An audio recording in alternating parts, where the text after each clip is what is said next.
webcast ngayon. So, meron tayong question from a TFC subscriber. Mac is asking, total may fire at passion na rin lang naman yung mga love scenes, no? How would you rate daw each other's kiss from 1 to 10? Can you describe the feeling when you kiss each other?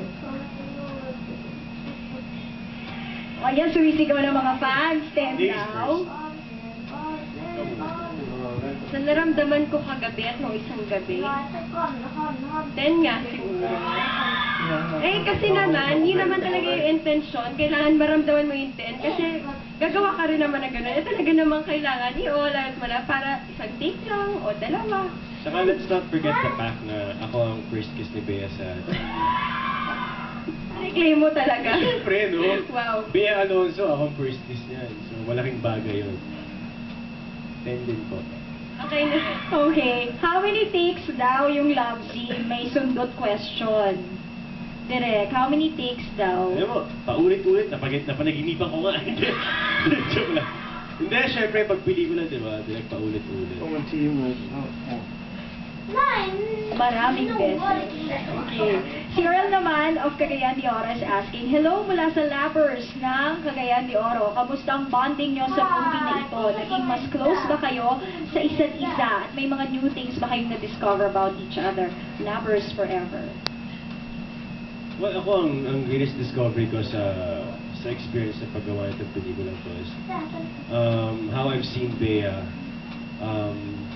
I've seen a more mature Bea in terms of her being an actress. From One More Chance, nagkahiwalay kami, I saw her sa And I Love You So, and ito sa pelikulang to, very up close in front of me. I've seen Bea mature so well, and talagang humangal na naman ako. Kaya ako yun yung pinakamagandang discover ko sa pelikulang to ngayon.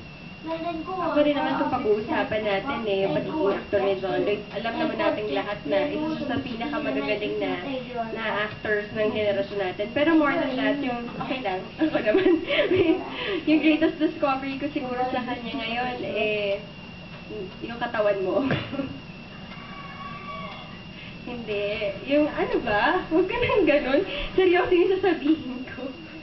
Hindi, yung pagiging open niya na pagdating sa mga tao. Kasi ngayon ko lang talaga nakita na kung gaano siya sobrang komportable sa group namin ngayon na kaya na magstay dun sa around those people na kahit na mainit dun sa labas para lang makipagkwentuhan. Dun talaga kami.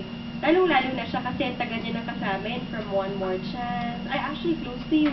Tapos after One More Chance, may dalawa pa silang pelikula. Then yung greatest discovery